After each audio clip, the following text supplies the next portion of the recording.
जुले तो आज का ये वीडियो जो है वो होता है हुंदर के एक गांव से जो कि लद्दाख में स्थित है।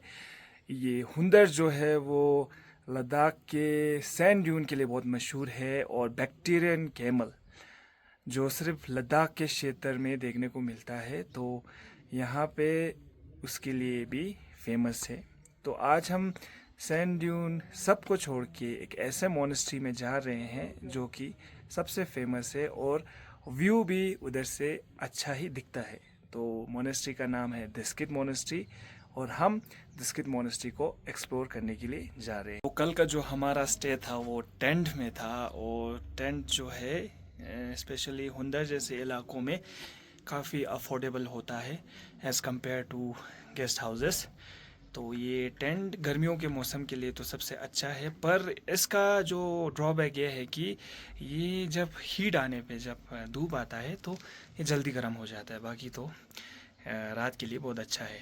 तो हमारे जो टेंट से नज़ारा कुछ इस प्रकार से देखने को मिल रहा था। ऊंचे ऊंचे माउंटेन्स के ऊपर जो बर्फ़ है उससे काफ़ी अच्छा लैंडस्केप बन रहा था। बेसिकली मैं तो यहाँ का ही हूँ तो मुझे इतना ख़ास नहीं लगता है, पर आप लोगों के लिए इस तरह का लैंडस्केप जो है वो काफ़ी अच्छा दिखाई देता है। और साथ में ये मेरे दोस्त हैं जो कि तैयार हो चुके हैं आज दिस्कित मोनेस्ट्री को एक्सप्लोर करने के लिए। तो उनका ये जो टेंट था वो ये था और जो हमारा वाला जो टेंट था वो वहाँ पे है। तो कुछ लोग कहते हैं कि लद्दाख में नंगा पहाड़ है, पर देखिए यहाँ पे तो पेड़ ही पेड़ है। और ये जो है ये एप्रिकॉट ट्री है और यहाँ पे एप्रिकॉट अभी पक चुका है। तो ये है खुरमानी, इंग्लिश में एप्रिकॉट। Samsung Only 2000. तो आप लोगों के जगह पर इस तरह का साफ़ पानी तो नज़र नहीं आता होगा मेरे ख्याल से इंडिया में, क्योंकि जो खुरमानी है, खुरमानी के अंदर ऐसे बीज होता है और ये बादाम भी कह सकते हो आप। तरीके से आपने ऐसे खाना है।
तो अभी हम पहुंच चुके हैं दिस्कित मोनेस्ट्री पे।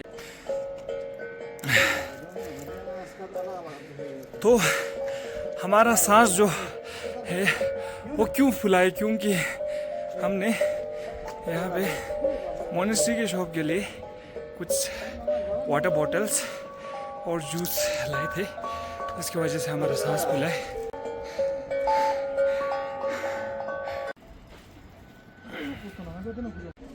तो यहाँ पर आपको मोनेस्ट्री के शॉप्स भी मिलते हैं जिसमें लद्दाख के सोवेनियर्स, की चेन्स और कई सारे बुद्धिज़्म रिलीजन की रिलेटेड थंकास भी मिलते हैं।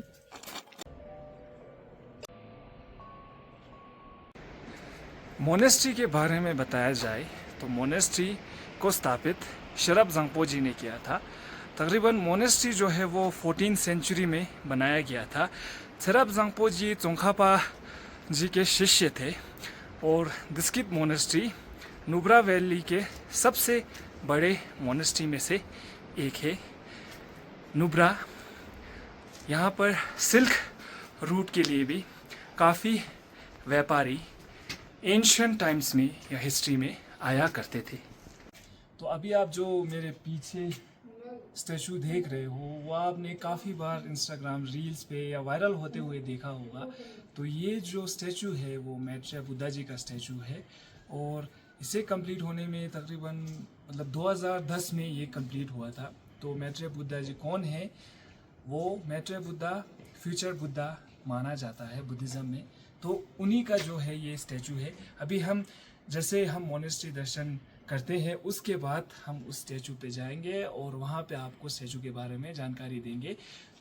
स्थानीय परंपरा के अनुसार जब मंगोल के योद्धा लद्दाख के कई हिस्सों पर कब्जा करने निकले, तभी गाल्दान सेवांग नाम का एक मंगोली सेनापति अपने सेना के साथ दिस्कित मोनेस्ट्री को लूटने के इरादे से यहाँ आया। जब वो मोनेस्ट्री के प्रोटेक्टर डाइटी हॉल में घुसा और वहाँ की कीमती चीज़ों को देखने लगा, तभी उसकी तलवार अचानक लकड़ी के फर्श में फंस गई। ऐसा माना जाता है कि जैसे उसने तलवार निकालने की कोशिश की, उसके सामने मोनेस्ट्री के रक्षा देवता व्हाइट महाकाला का भयंकर रूप से हुआ और उस पल उसकी मृत्यु हो गई। उसका शरीर मंदिर के अंदर मिला। कहानी के मुताबिक लामास ने उसके शरीर को बाहर ले जाकर हटा दिया, लेकिन वो हर बार रहस्यमय तरीके से फिर से उसी हॉल में वापस आ जाता था। अंत में उसे हटा के हड्डियों और खोपड़ियों का हिस्सा व्हाइट महाकाल को अर्पित कर दिया।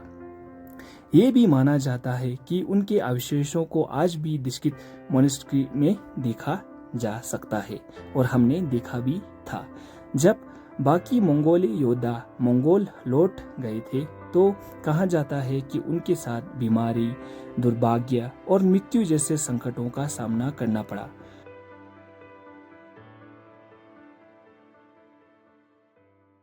मोनेस्ट्री में दर्शन करने के लिए ज़्यादातर लद्दाखी लोग क्या इस्तेमाल करते हैं? तो ये है फॉर्चून ऑयल, जो कि हम दिया जलाने के लिए यूज़ करते हैं।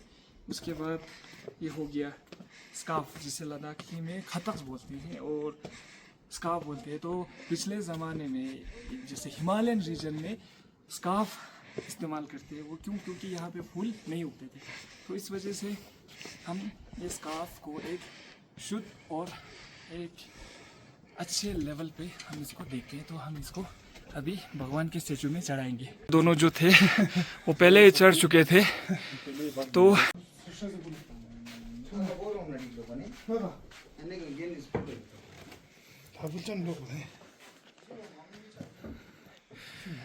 तो काफ़ी सुंदर मोनेस्ट्री है। तो ये जो है ये यहाँ का मोनेस्ट्री का असेंबली हॉल है। यहाँ पे मंक्स गैदर होते हैं प्रेयर के लिए और यहाँ पे काफ़ी सारे थंकास भी लगे हुए हैं, जो कि कुछ इस प्रकार से हैं।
ino na se potla jus pa din mo ta sana din mo ta sana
मतलब हमें बहुत साल हो गए, हमें बहुत साल हो गए यहाँ पे आके। यहाँ पर तो पूरा एक बाजार ही बन गया है। यहाँ पे तो पूरा बाजार ही बन गया, एक पूरा कैफे खोला है, सब कुछ खोला है, शेक वेक सब कुछ खोला है। पहले हमारे टाइम पे नहीं था ये सब। तो यहाँ से मोनेस्ट्री का व्यू कुछ इस तरीके से दिखाई देता है। तो अभी हम पहुँचे मैत्रेय बुद्धा पर। इनका जो हाइट है वो तकरीबन 32 फीट पर है और सी लेवल से मोनेस्ट्री और मैत्रेय बुद्धा तकरीबन 10,300 फीट पर है। यदि मीटर्स में देखा जाए तो 3,150 समथिंग का हो जाता है। तो अभी हम खड़े हैं नुब्रा वैली के सबसे प्रसिद्ध लैंडमार्क में से एक डिस्किट मोनेस्ट्री के पास स्थित मैत्रेय बुद्धा जी का स्टैचू। ये सिर्फ एक विशाल मूर्ति नहीं बल्कि शांति, करुणा और आशा का प्रतीक है। इस मैत्रेय बुद्धा जी का स्टैचू की ऊंचाई लगभग 32 मीटर है यानी 106 फीट और इसका निर्माण 2010 में पूरा हुआ था। इसका उद्घाटन his holiness 14th Dalai Lama ji ने किया था। बुद्धिस्ट परंपरा के अनुसार मैत्रेय बुद्धा को फ्यूचर बुद्धा माना जाता है। आशा विश्वास है कि जब दुनिया में धर्म कमजोर हो जाए और लोग आध्यात्मिक मार्ग से भटक जाएंगे तब मैत्रेय बुद्धा प्रकट होंगे और फिर से धर्म के प्रकाश फैलाएंगे। इस मूर्ति को नुब्रा वैली की तरफ इस तरह स्थापित किया गया है कि ये पूरे क्षेत्र में शांति, सुरक्षा, समृद्धि का आशीर्वाद दे। कई लोगों का ये भी मानना है कि मूर्ति सीमा क्षेत्र में रखने वाले लोगों की स्पिरिचुअल प्रोटेक्टर का प्रतीक है। इस मूर्ति की हर छोटी सी छोटी डिटेल बहुत ही सुंदर है। इसका सुनहरे रंग, शांत चेहरे की मुस्कान और हाथों की मुद्रा सभी बुद्धा के करुणा और दया का संदेश देता है। यहाँ से आपको पूरा नुब्रा वैली का अद्भुत पैनोरामिक व्यू देखने को मिलता है।